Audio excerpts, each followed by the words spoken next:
Cumprimento a todos os meus irmãos com a paz de Jesus. Seja bem-vindo ao estudo da lição da Escola Sabatina número 7, o pão e a água da vida. Antes de começar, vamos orar.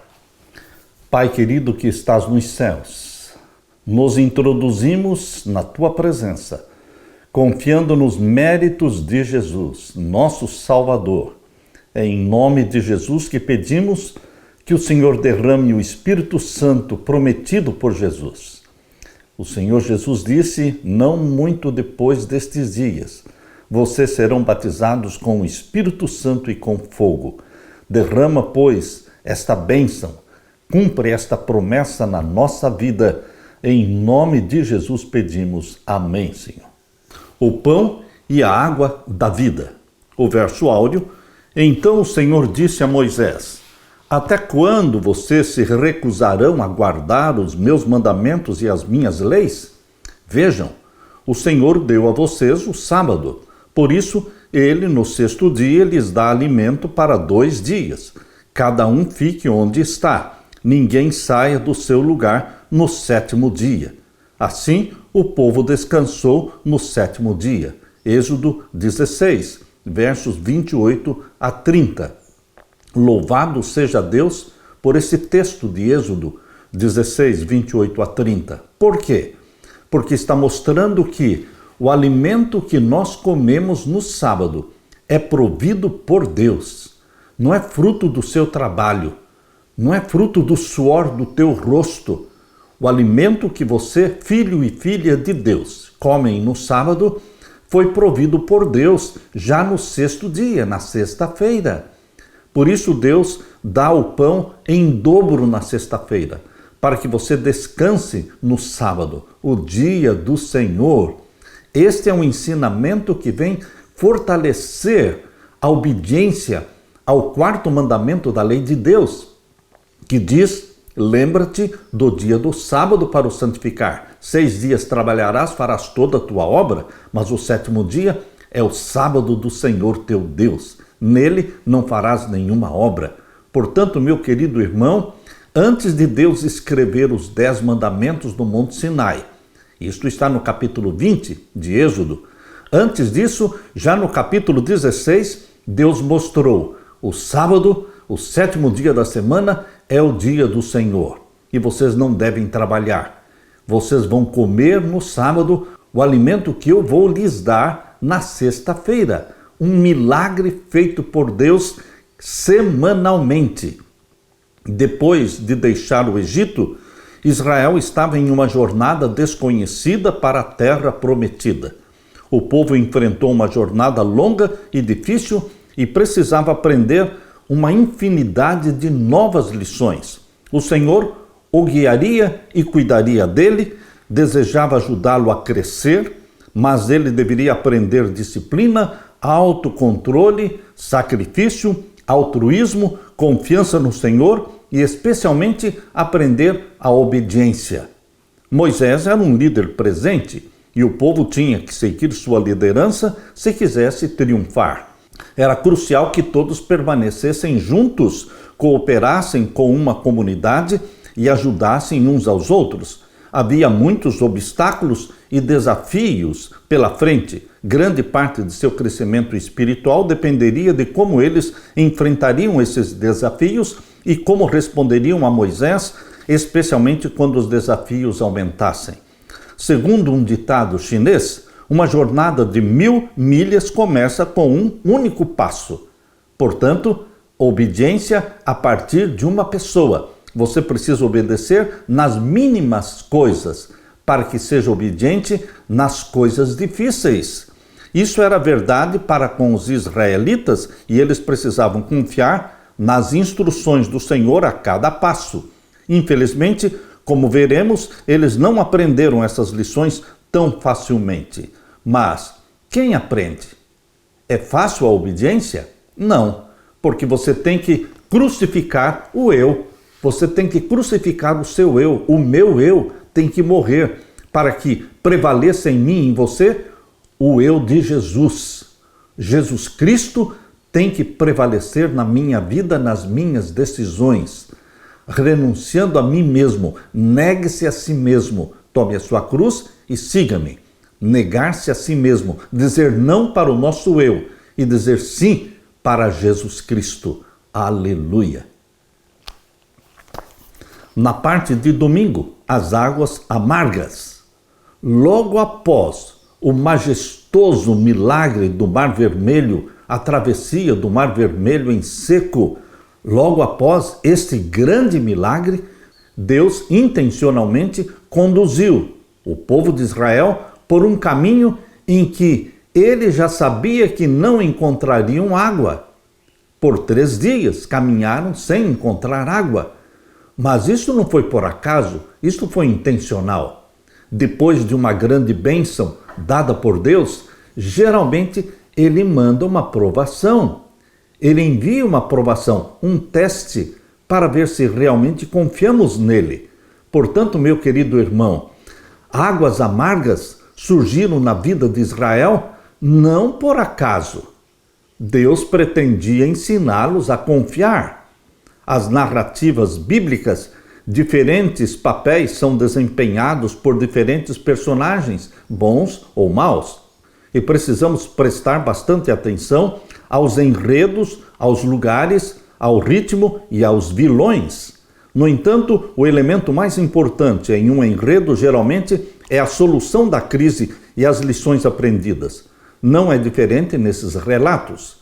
Os episódios mostram que Deus traz solução e traz paz. No entanto, sua obra é afetada pela incredulidade das pessoas, devido à constante murmuração, à constante desobediência, reclamações. Os hebreus experimentaram graves adversidades e até mesmo tragédias.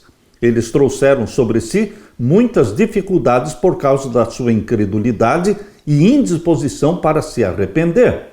Abra sua Bíblia e vamos ler então Êxodo capítulo 15 e os versos 22 a 27. Depois da travessia do Mar Vermelho, todos estavam alegres, jubilosos, cantando louvores ao Senhor. E então nós lemos aqui em Êxodo 15, verso 22. Depois fez Moisés partir os israelitas do Mar Vermelho e saíram ao deserto de Sur. E andaram 3 dias no deserto e não acharam águas. Vocês acham que Moisés estava perdido? Ou vocês acreditam que foi Deus quem conduziu o povo de Israel por aquele caminho, sabendo que na jornada de 3 dias não achariam águas? Tudo foi planejado por Deus. Tudo foi intencional. Quando as dificuldades chegam até você, meu querido irmão, minha querida irmã, quando as dificuldades chegam até você, primeiramente passaram pelas mãos do nosso Pai Celestial. Lembre-se disso. Quando as dificuldades, provações chegam, lembre-se, elas passaram pelas mãos do nosso Pai Celestial. E Ele mediu, e Ele pesou cada provação, para que depois liberasse as provações. Portanto, intencionalmente, Deus os conduziu pelo caminho que sabia que não existiria água, mas finalmente encontraram água. Diz aqui o verso 23. Então chegaram a Mara, mas não puderam beber as águas de Mara, porque eram amargas. Por isso chamou-lhes o seu nome Mara. Deus sabia que depois de 3 dias de viagem, eles encontrariam uma fonte de água. Ele já sabia que eram águas amargas. E por que Deus então os conduziu por este caminho até este lugar? Entenda, Deus é Deus e Ele quer nos ensinar a confiar nele. Verso 24. E o povo murmurou contra Moisés, dizendo: que havemos de beber? Povo reclamão, povo murmurador.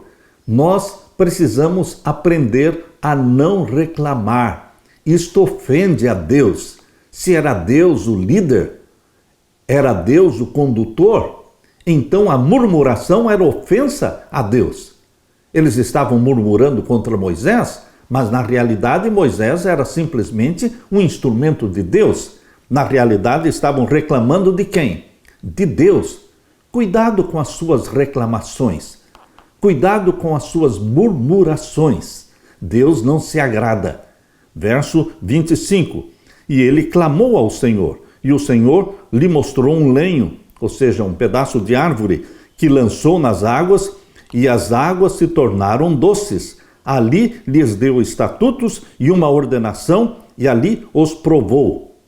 É assim que Deus faz, um milagre atrás do outro. Deus é o Deus dos milagres. Ainda hoje, Deus é o Deus dos milagres. Ele pode transformar maldições em bênçãos, dificuldades em momentos, em chances de revelar o poder dele. Queridos, aqui diz que Deus transformou as águas amargas em águas doces. Isto quer dizer que Deus pode transformar experiências amargas da sua vida, perda de um ente querido, a doença de um filho, de um ente querido. Queridos, Deus pode transformar as experiências amargas em experiências doces, manifestando-se, revelando o seu poder, mostrando que Ele é Deus. E agora diz o verso 26, e disse: se ouvirdes atento a voz do Senhor teu Deus, e obrares o que é reto diante dos seus olhos, e inclinares os teus ouvidos aos seus mandamentos, e guardares todos os seus estatutos, nenhuma das enfermidades porei sobre ti, que pus sobre o Egito, porque eu sou o Senhor que te sara. Eu sou o Senhor que te sara. Deus é o Deus da saúde. Deus não deu somente 10 mandamentos, como nós conhecemos em Êxodo capítulo 20. Deus deu também mandamentos de saúde. A santa lei de Deus, escrita pelo dedo de Deus, que está em Êxodo capítulo 20, não é a única lei de Deus. Deus também tem uma lei de saúde. As leis de saúde dadas por Deus e que você encontra na Bíblia são tão inspiradas, são tão divinas quanto os 10 mandamentos. Deus está dizendo aqui que é Ele quem nos cura, é Ele que nos sara das enfermidades. Queridos, nós temos em Deus aquele que provê nosso alimento, aquele que cura as nossas enfermidades. Ele é tudo na nossa vida, mas Ele colocou uma condição, e a condição está claramente aqui no verso 26. Se inclinares os teus ouvidos aos seus mandamentos. Se nós dermos ouvidos aos mandamentos de Deus, em outras palavras, se obedecermos os mandamentos de Deus, Ele será o nosso provedor e Ele será o nosso médico. Ele é quem nos cura e sara. E aqui diz o verso 27, então vieram a Elim, e havia ali 12 fontes de água e 70 palmeiras, e ali se acamparam junto das águas. Meu querido irmão, um milagre atrás do outro. E assim é também com a sua vida, comigo e com você. Deus faz constantes milagres. Porém, na correria da nossa vida, muitas vezes nós não percebemos os milagres. Mas a nossa vida é sustentada por Deus diariamente. Onde estava aquele povo que estava cantando louvores, celebrando a vitória da travessia do Mar Vermelho? O exército egípcio todo morreu. Deus libertou Israel por atos poderosos na travessia do Mar Vermelho, e eles explodiram em louvor, cantando o cântico de Moisés, Miriam louvando a Deus, as mulheres tocando tamborins e louvando a Deus. Mas de repente faltou a água e eles começaram a murmurar. Queridos, como é que nós temos memória tão curta? Vocês acham que o Deus que libertou Israel do Egito através de 10 milagres, que foram 10 pragas, o Deus que os libertou do exército egípcio, matando os egípcios no Mar Vermelho, vocês acham que esse Deus de milagres, Ele esqueceria o seu povo caminhando pelo deserto, deixando-os morrer de sede? Obviamente que não.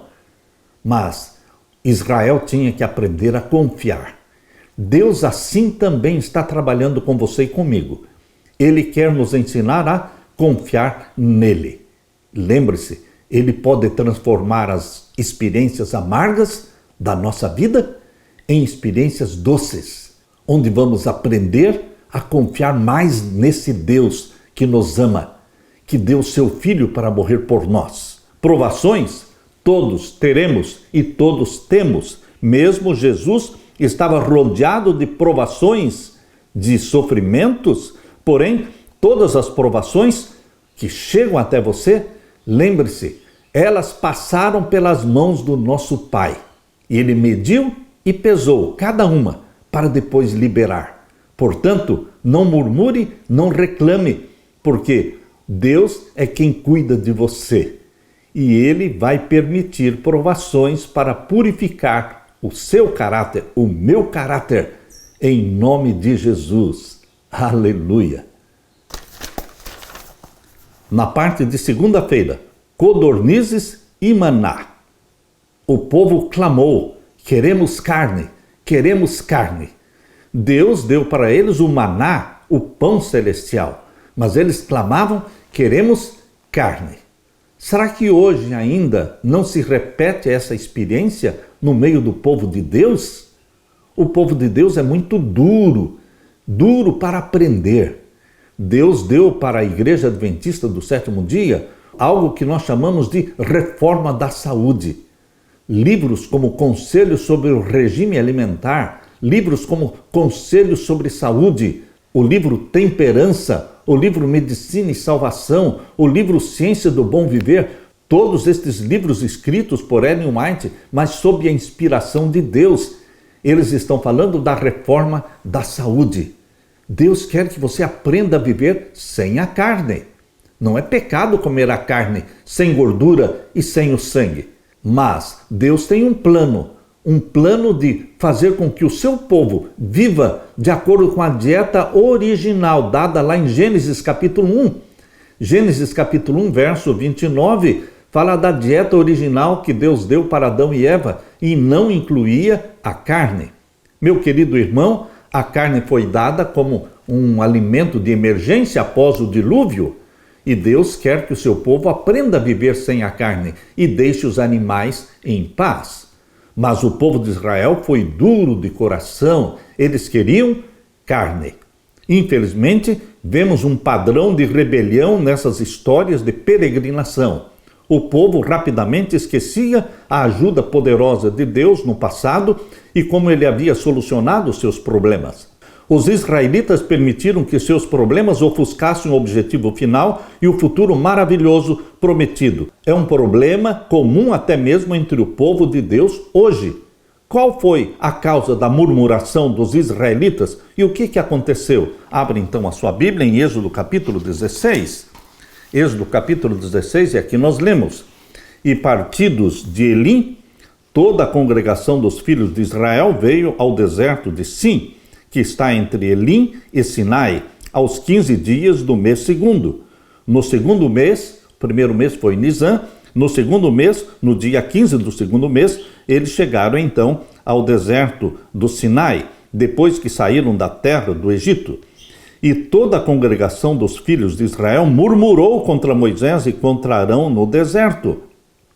Percebam que aqui está relatando já a segunda murmuração. A primeira murmuração foi no capítulo 15 e os versos 23 em diante, na questão das águas. Agora, a segunda murmuração foi logo quando eles saíram daquele oásis ali em Elim, onde tinha 12 fontes de água e 70 palmeiras. Logo em seguida, eles murmuraram novamente. Capítulo 16, verso 2. E toda a congregação dos filhos de Israel murmurou contra Moisés e contra Arão no deserto. Murmurou contra Deus, reclamando de Deus. E o verso 3. E os filhos de Israel disseram-lhes: Quem dera que nós morrêssemos por mão do Senhor na terra do Egito, quando estávamos sentados junto às panelas da carne, quando comíamos pão até fartar, porque nos tendes tirado para este deserto para matardes de fome a toda esta multidão. Queridos, esta reclamação, esta murmuração foi mais ofensiva do que a primeira. As murmurações vão crescendo, vão se tornando terríveis, instrumentos de Satanás. É isso que a murmuração é.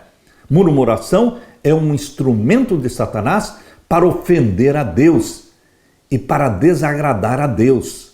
Eles estavam clamando por carne. Deus estava lhes dando o quê? O maná. E o verso 4, então disse o Senhor a Moisés, eis que vos farei chover pão dos céus, e o povo sairá e colherá cada dia a porção para cada dia, para que eu veja se anda em minha lei ou não. O que é que Deus quer? Obediência. E Ele permite o teste, a aprovação, para ver se andam na minha lei ou não. Deus quer obediência. E acontecerá ao sexto dia que prepararão o que colherem, e será o dobro do que colhem cada dia. Sexta-feira caía maná em dobro, e eles deveriam preparar e guardar para o sábado, porque no sábado não cairia. Então disse Moisés e Arão a todos os filhos de Israel, à tarde sabereis que o Senhor vos tirou da terra do Egito, e amanhã vereis a glória do Senhor, porquanto ouviu as vossas murmurações contra o Senhor. Às vezes pensamos que Deus não ouve as nossas palavras de reclamações, de murmuração. Deus ouve, Deus vê e Deus se desagrada. Aqui Moisés está dizendo, porquanto Deus ouviu as vossas murmurações contra o Senhor, porque quem somos nós para que murmureis contra nós? Disse mais Moisés, isso será quando o Senhor à tarde vos der carne para comer, e pela manhã pão a fartar, porquanto o Senhor ouviu as vossas murmurações. Outra vez, Deus ouviu as vossas murmurações. A ênfase que Deus colocou aqui em Êxodo é que Ele é contra murmuração. Cuidado com o que a sua boca fala. A sua boca pode liberar bênçãos, e a sua boca pode liberar maldições. Se você usa a boca para reclamar, para murmurar, você está trazendo maldição sobre si mesmo, porque Deus se desagrada de murmurações, com que murmurais contra Ele, porque quem somos nós? As vossas murmurações. Outra vez, a palavra murmuração é repetida vez após vez. As vossas murmurações não são contra nós, mas sim contra o Senhor. Depois disse Moisés a Arão, dize a toda a congregação dos filhos de Israel, chegai-vos para diante do Senhor, porque ouviu as vossas murmurações. Outra vez, murmurações. E aconteceu que quando falou Arão a toda a congregação dos filhos de Israel, e eles se viraram para o deserto, eis que a glória do Senhor apareceu na nuvem. E o Senhor falou a Moisés, dizendo, tenho ouvido as murmurações dos filhos de Israel. Outra vez, a palavra murmurações. Fala-lhes, dizendo, entre as duas tardes comereis carne, e pela manhã vos fartareis de pão, e sabereis que eu sou o Senhor vosso Deus. E aconteceu que à tarde subiram codornizes, e cobriram o arraial, e pela manhã jazia o orvalho ao redor do arraial. E alçando-se o orvalho, eis que sobre a face do deserto estava uma coisa miúda, redonda, miúda como a geada sobre a terra. E vendo-a, os filhos de Israel disseram uns aos outros, o que é isto? Porque não sabiam o que era. Disse-lhes, pois, Moisés, este é o pão que o Senhor vos deu para comer. Esta é a palavra que o Senhor tem mandado. Colhei dele cada um conforme ao que puder comer, um gomer para cada cabeça, segundo o número das vossas almas. Cada um tomará para os seus que se acharem na sua tenda. E os filhos de Israel fizeram assim, e colheram uns mais e outros menos. Porém, medindo-o com o gomer, não sobejava ao que colhera muito, nem faltava ao que colhera pouco. Cada um colheu tanto quanto podia comer. E disse-lhes Moisés, ninguém dele deixe para amanhã, não podia deixar para o dia seguinte. E eles, porém, não deram ouvidos, eram desobedientes, não deram ouvidos a Moisés, antes alguns deles deixaram dele para o dia seguinte. E aquele criou bichos e cheirava mal, por isso indignou-se Moisés contra eles. Eles, pois, o colhiam cada manhã, cada um conforme ao que podia comer, porque aquecendo-se o sol, derretia-se. E aconteceu que ao sexto dia colheram pão em dobro, 2 gômeres para cada um. E todos os príncipes da congregação vieram e contaram-no a Moisés. E ele lhes disse, isto é o que o Senhor tem dito, amanhã é repouso, é o santo sábado do Senhor. O que quiserdes cozer no forno, cozei-o. E o que quiserdes cozer em água, cozei-o em água. E tudo que sobejar, ponde em guarda para vós até amanhã. A comida do sábado Deus dava na sexta-feira. E hoje, será que Deus mudou? Não, Deus não mudou. A comida do sábado Deus nos dá na sexta-feira. É provida por Deus. A comida do sábado é um milagre. Não é resultado do suor do teu rosto, do teu trabalho. É provida por Deus para aqueles que são filhos e filhas de Deus, obedientes a Ele. Acredite nisso. Deixe que Deus faça esse milagre semanal na sua vida. E o verso 24, e guardaram-no até amanhã, como Moisés tinha ordenado, e não cheirou mal, nem nele houve algum bicho. Outro milagre. Primeiro milagre, na sexta-feira caiu pão em dobro. Segundo milagre, o que guardaram de sexta para sábado não criou bicho. Terceiro milagre, no sábado não caiu nada. Milagre após milagre. Para quê? Para que você e eu aprendamos a confiar em Deus e deixar que Deus seja Deus na nossa vida. Verso 26. 6 dias o colhereis, mas o sétimo dia é o sábado, nele não haverá. E aconteceu ao sétimo dia que alguns do povo saíram para colher, mas não o acharam. Eram desobedientes. Mesmo com todas estas orientações, alguns saíram colher maná no sábado. E isso desagradou a Deus, porque não acharam nada. Verso 28. Então disse o Senhor a Moisés, até quando recusareis a guardar os meus mandamentos e as minhas leis? Até quando? Hoje ainda Deus está perguntando, até quando vocês se recusam a guardar os meus mandamentos e as minhas leis? Até quando vocês se recusam a guardar o sábado? O sábado é um dia especial. Deus fez 3 coisas diferentes no sábado, que não fez nos outros dias. Deus abençoou o sétimo dia, descansou no sétimo dia e o santificou. 3 coisas que Deus fez no sábado. Isso está já em Gênesis capítulo 2, versos 1 até o verso 3. Queridos, Deus quer que o sábado seja um dia de santidade, de comunhão entre você e o seu Deus. É o dia de adoração a Deus. As 24 horas do sábado são santas ao Senhor, do pôr do sol de sexta-feira até o pôr do sol, de sábado. Santas são ao Senhor. Aqui diz o verso 29. Vede, visto que o Senhor vos deu o sábado, por isso ele no sexto dia vos dá pão para 2 dias. Cada um fique no seu lugar, que ninguém saia do seu lugar no sétimo dia. E assim repousou o povo no sétimo dia. Aleluia! E é assim que Deus quer que seja ainda hoje. Deus não muda. Malaquias capítulo 3, verso 6 diz, eu, o Senhor, não mudo. O Deus que estabeleceu o sábado, o sétimo dia da semana, no jardim do Éden. Na primeira semana, a semana da criação, Gênesis 2, 1 a 3, ele estabeleceu o sétimo dia como dia santo.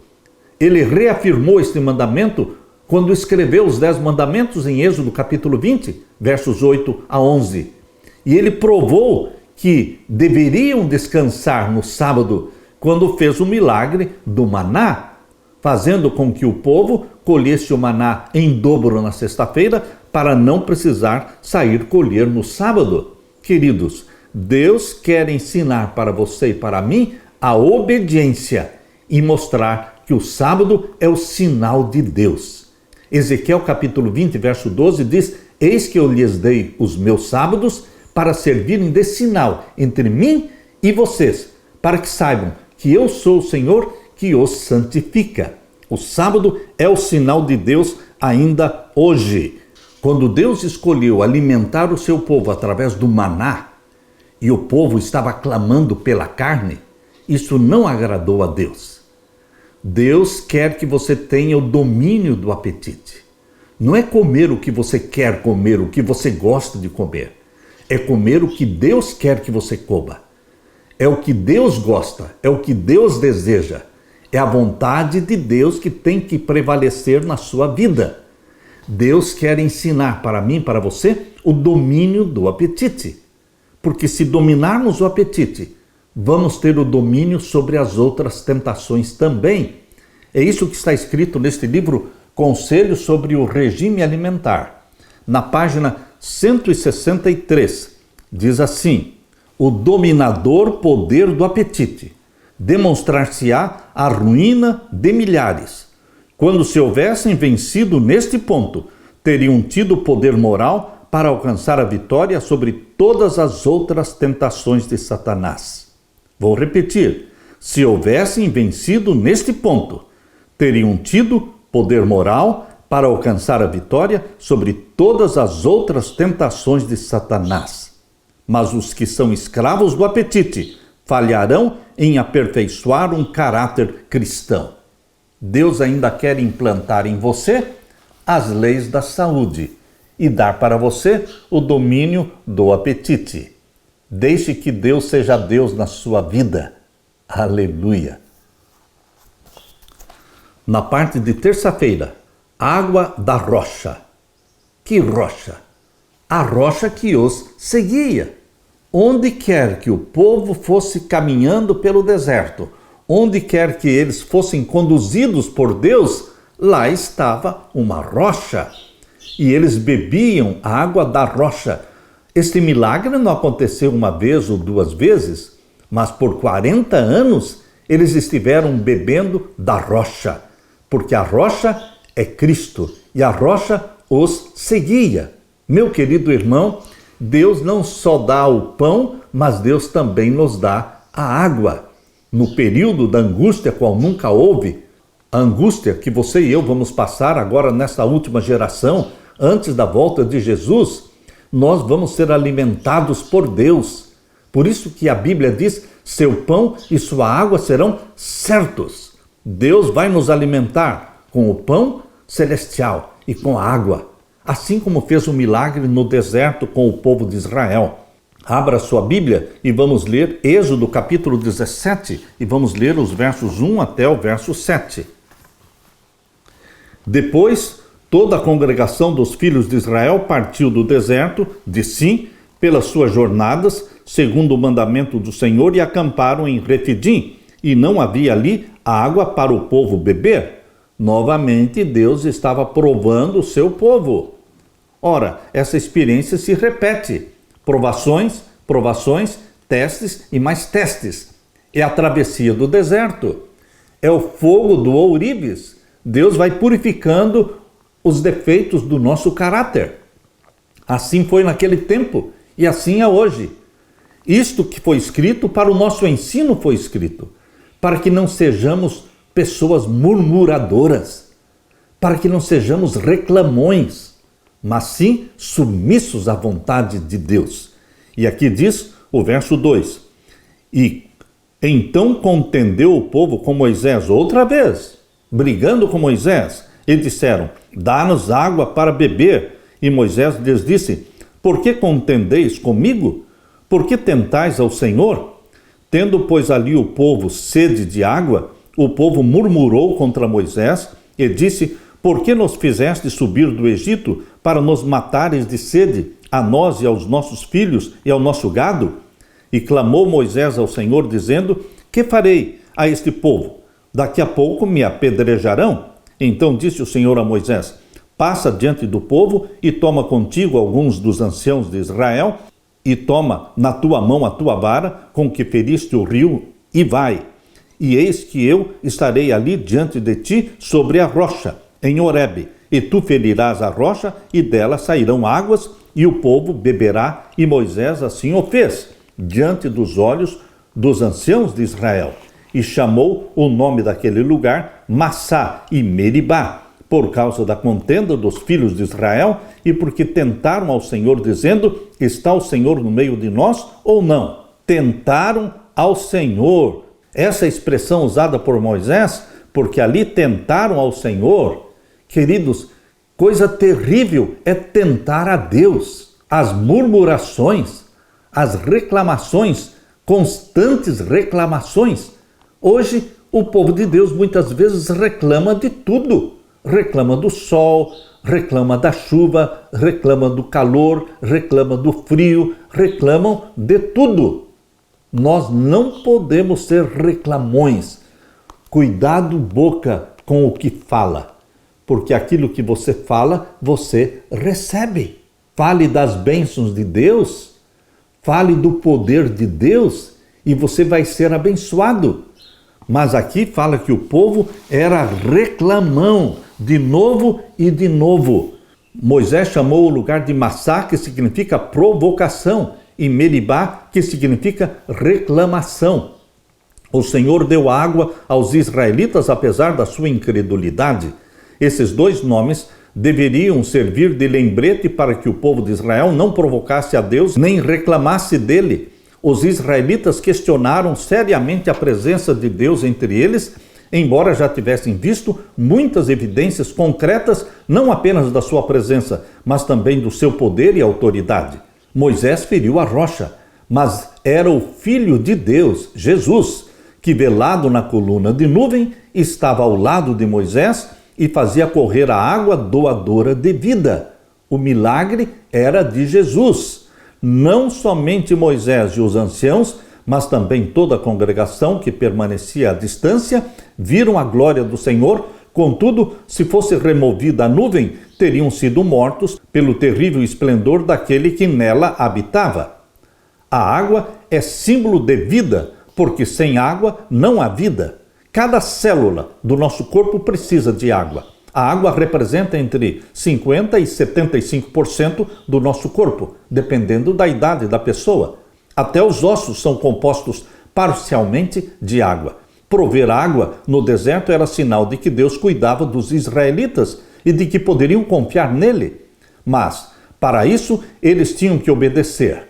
Deus sempre exige obediência. Muitos séculos depois, Paulo lembrou aos crentes na igreja de Corinto que a experiência dos israelitas no deserto foi uma experiência única. O próprio Cristo não apenas os guiou, mas lhes ofereceu água e atendeu às outras necessidades espirituais e físicas. Paulo disse: beberam todos de uma bebida espiritual, porque bebiam da pedra espiritual que os seguia. Beberam da pedra espiritual que os seguia. A pedra, a rocha, os seguia. E a pedra era Cristo. 1 Coríntios 10, verso 4. Para eles, Cristo era a fonte da vida e o doador da vida eterna. Assim como uma rocha é sólida, Deus guiou seu povo com fidelidade. Podemos contar com o Senhor, porque Ele jamais deixa de cumprir suas promessas. Meu querido irmão, Cristo é a rocha que produz água. Hoje ainda, assim como Ele seguia Israel na travessia do deserto, Deus, o Pai, através de Jesus Cristo, e Jesus Cristo, através do Espírito Santo, Ele está seguindo você. Mais ainda, o Espírito Santo habita em você. É uma intimidade muito maior, porque o Espírito Santo habita em nós. Nós vivemos na dispensação do Espírito Santo, na era do Espírito Santo. Ele vive em nós. Estamos mais perto de Jesus do que Israel estava. Mais íntimos com Jesus do que Israel. Porque o Espírito Santo habita em nós e é Jesus habitando em você. Habitando e vivendo em você. Meu querido irmão, Deus quer repetir essa experiência na sua vida. Beba desta água, que é Jesus. E aquele que beber dessa água nunca mais terá sede, porque esta água será feita em você uma fonte a jorrar constantemente. E aqueles que vivem ao seu redor também beberão desta água sempre a jorrar, porque Jesus Cristo estará em você, através do Espírito Santo, vivendo em você. E você será uma água para matar a sede dos sedentos filhos e filhas de Deus, aqueles que estão buscando a Deus, estão necessitando de Deus. Eles vão encontrar em você uma fonte a jorrar de água, água da vida eterna, porque esta água é Jesus Cristo. Aleluia! Na parte de quarta-feira, Jétro, a Bíblia diz que ele era sacerdote de Deus em Midian. Queridos, nós encontramos fora da tribo de Levi, nós encontramos na Bíblia 2 sacerdotes de Deus.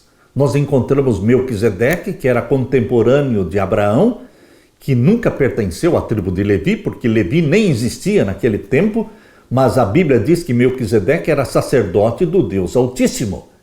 E encontramos aqui Jetro, que também era sacerdote do Deus Altíssimo. Queridos, Jetro, sogro de Moisés.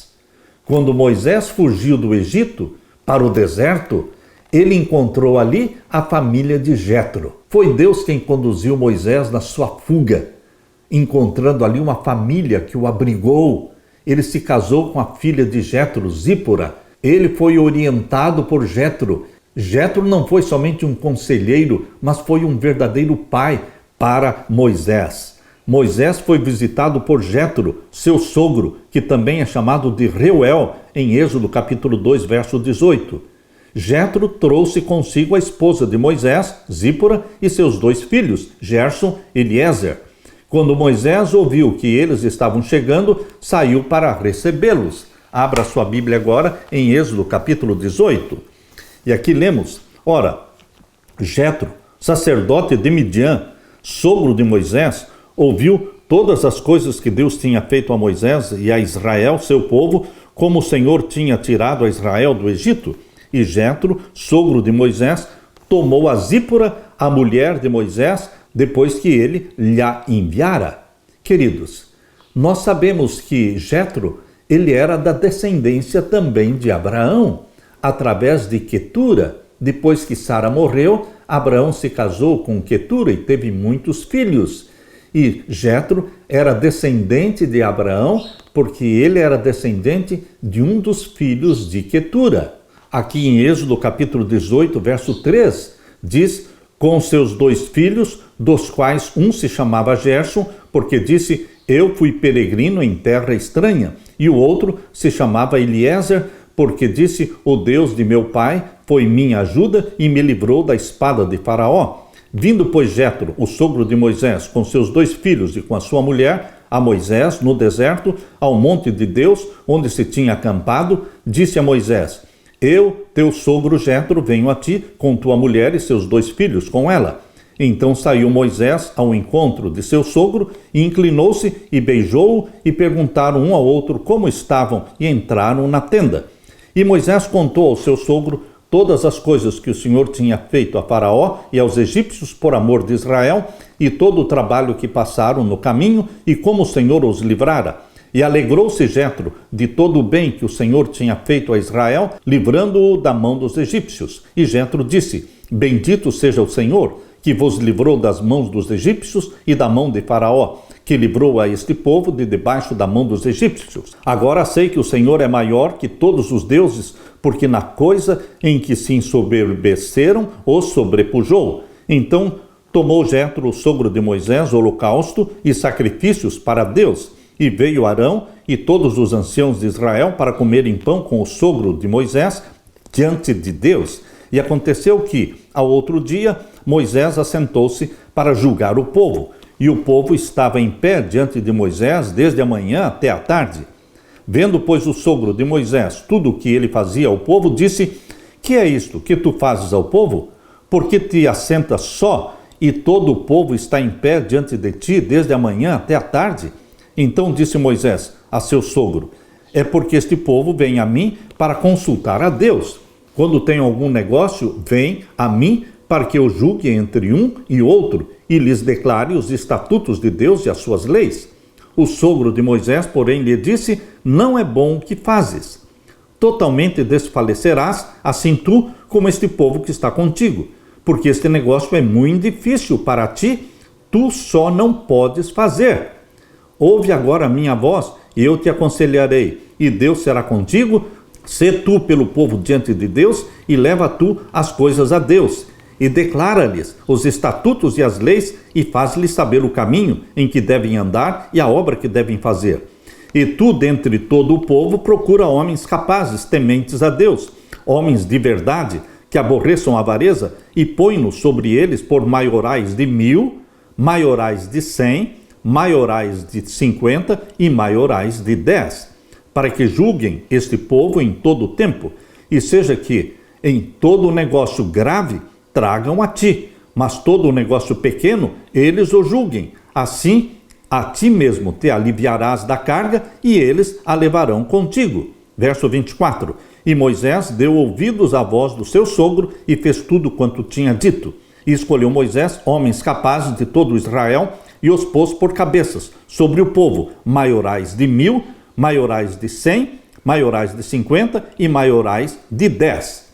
O sogro de Moisés foi usado por Deus, ele era um sacerdote de Deus, e Moisés foi humilde em aceitar o conselho do sogro e dividiu o povo em grupos de 1000, em grupos de 100, em grupos de 50 e de 10, e colocou líderes para que resolvessem os casos pequenos, e somente os casos grandes e difíceis seriam trazidos até Moisés. Jétro veio porque ouviu sobre a libertação surpreendente que Deus havia realizado por Israel. Moisés narrou ao seu sogro em detalhes tudo o que o Senhor havia feito a Faraó e aos egípcios por amor de Israel. Jétro exaltou a bondade de Deus e as suas intervenções extraordinárias em favor do povo, dizendo: bendito seja o Senhor que libertou vocês das mãos dos egípcios. Vemos aqui um exemplo de como Israel deveria ser uma testemunha para o mundo de quem é o verdadeiro Deus. Ao mesmo tempo que Jétro aprendeu sobre Deus, ele próprio tinha algo a oferecer ao povo de Deus, os conselhos sábios e benéficos. Moisés precisava organizar o sistema legal de Israel com base em princípios justos e imparciais. Ele também precisava de juízes dedicados e fiéis, pessoas íntegras. Jétro sabiamente enumerou as seguintes qualificações. Jétro disse: escolha pessoas como, primeiro, pessoas que temessem a Deus. Segundo, que fossem confiáveis. Terceiro, que odiassem o ganho desonesto. Foram nomeadas pessoas capazes e de bom caráter que liderassem grupos de 1000, de 100, de 50 e de 10. Assim, a carga de Moisés foi reduzida e ele pôde se concentrar em problemas mais relevantes e o povo seria bem servido. Moisés aceitou o sábio conselho de Jétro, nomeou os líderes para diferentes funções administrativas. Meu querido irmão, Moisés poderia ter ignorado, desprezado o conselho do sogro e dito a ele que ele estava bem e que Deus estava com ele, mas Moisés foi humilde em aceitar o conselho do sogro. Todos nós precisamos de conselhos. Deus usa pessoas para nos aconselharem. Certamente Deus vai colocar na sua vida homens como Jétro, conselheiros sábios, prudentes, e que vão se aproximar de você e vão aconselhar. E você e eu precisamos ser humildes para aceitar os conselhos daqueles que são enviados por Deus. Pode ser um pastor, pode ser um ancião, pode ser um amigo, pode ser alguém em quem você confia e que é íntimo amigo de Deus. Que bom podermos ser amigos dos que são amigos de Deus. Aleluia! Na parte de quinta-feira, o pão e a água da vida. Jesus é o pão, Jesus é a água. Jesus repetiu esta verdade, dizendo: eu sou o pão da vida, eu sou a água da vida. Leia agora 1 Coríntios capítulo 10, abra sua Bíblia, primeira carta de Paulo aos Coríntios, capítulo 10, vamos ler o verso 11. Ora, tudo isto lhes sobreveio como figuras e estão escritas para aviso nosso, para quem são chegados os fins dos séculos. Por que Deus deixou tudo registrado na Bíblia? Para o nosso ensino, para a nossa advertência, para aprendermos com a história deles. Porque nós não precisamos cometer os mesmos erros. E todos aqueles murmuradores morreram no deserto. Deus não tolera reclamações. Deus quer submissão e obediência, porque Ele é Deus. Ele conhece o fim desde o princípio. Paulo explicou que tudo o que aconteceu aos israelitas são exemplos de advertência para os seguidores de Jesus e os ajudarão a evitar os mesmos problemas. Ou seja, aprenderemos com esses exemplos. Essa é uma instrução pertinente para nós que vivemos no fim dos tempos. Deus concede ao seu povo o Espírito Santo para nos fortalecer com o espírito de poder, de amor e de moderação, para que tome decisões corretas e siga os seus ensinos. Cristo é a fonte da vida, João 14, verso 6, e só Ele nos transforma em sacrifício vivo, santo e agradável a Deus. Abra sua Bíblia em Romanos capítulo 12. Romanos capítulo 12, vamos ler então o verso 1 e o verso 2. Só o Espírito Santo pode transformar você e a mim em um sacrifício vivo, santo e agradável a Deus. Aqui lemos Romanos 12, 1 e 2. Rogo-vos, pois, irmãos, pela compaixão de Deus, que apresenteis os vossos corpos em sacrifício vivo, santo e agradável a Deus, que é o vosso culto racional. No Antigo Testamento, os sacrifícios eram mortos, sacrificados.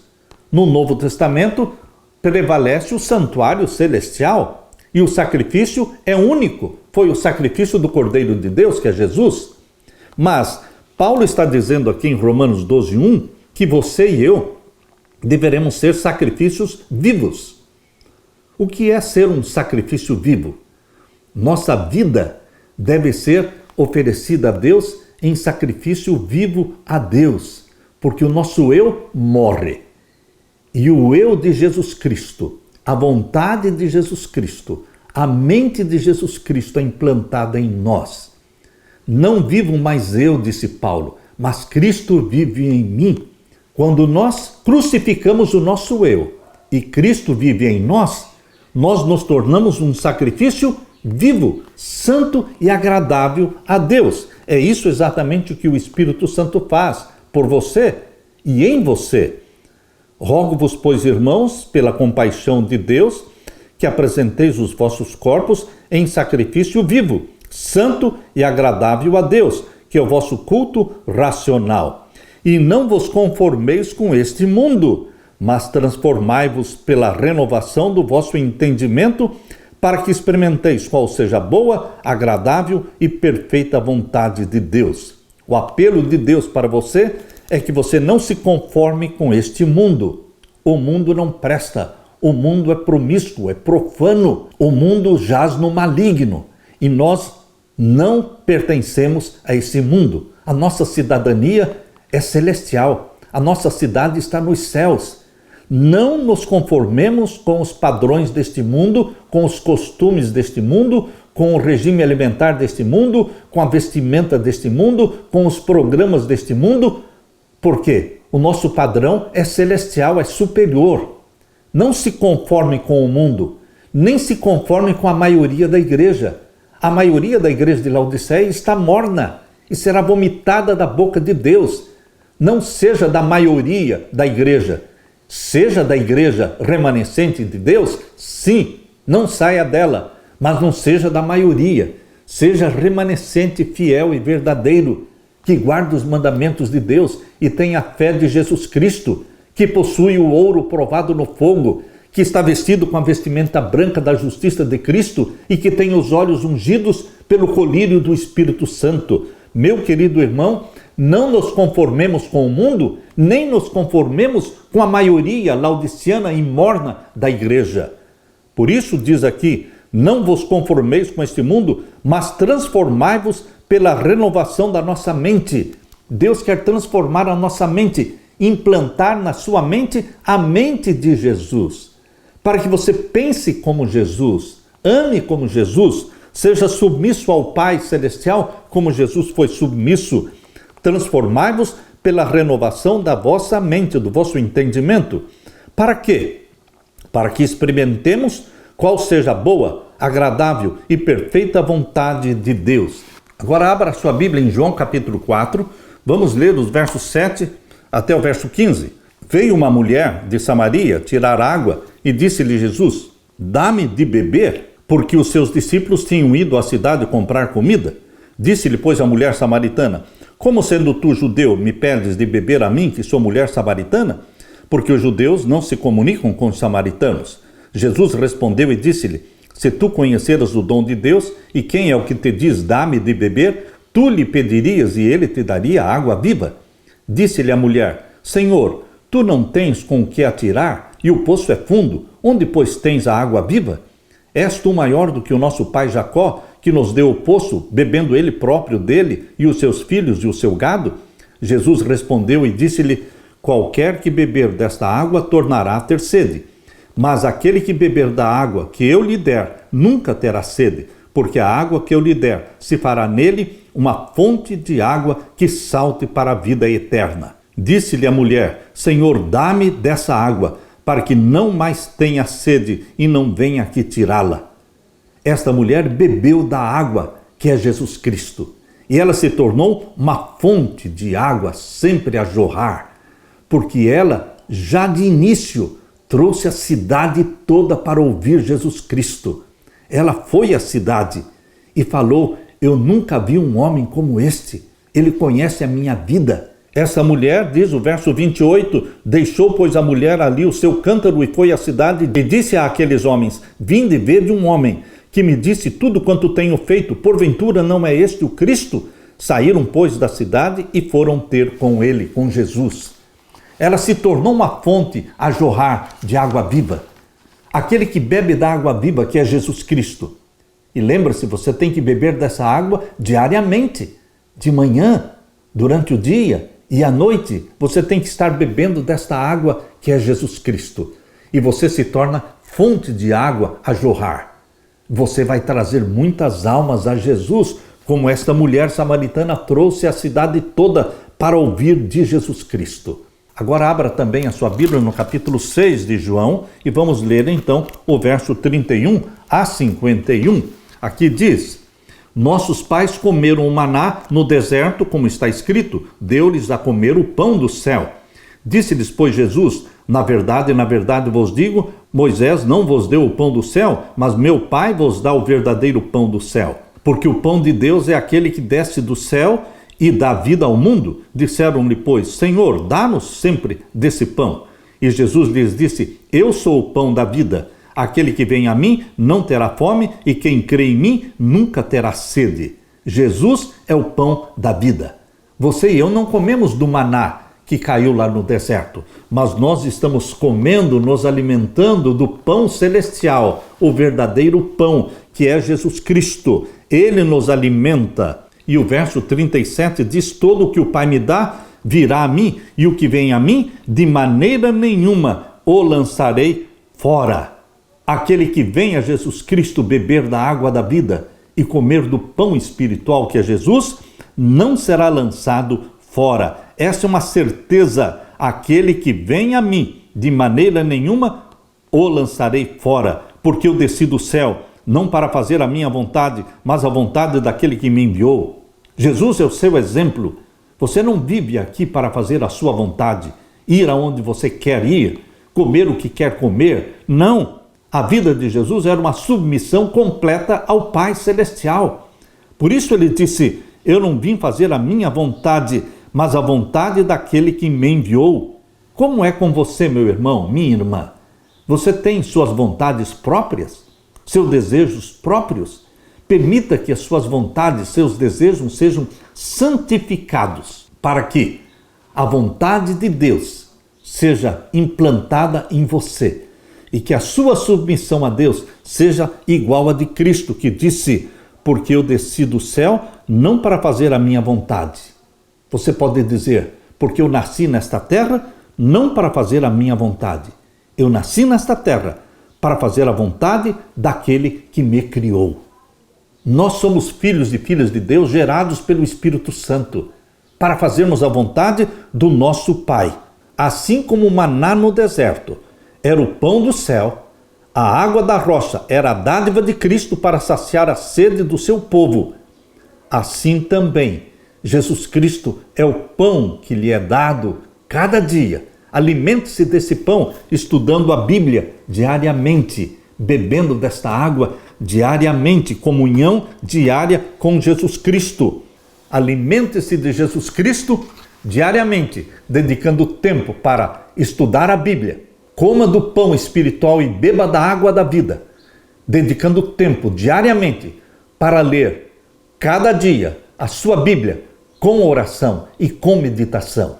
Jesus Cristo quer implantar em você a mente dele. Nesta última geração, Deus tem um remanescente fiel na terra, um remanescente que é o rosto de Jesus. As pessoas, ao olharem para você, estarão vendo o rosto de Jesus. As pessoas vão olhar para o seu rosto, para os seus olhos. As pessoas vão ouvir as suas palavras como sendo o próprio Jesus Cristo falando. Nós somos uma representação de Jesus na terra.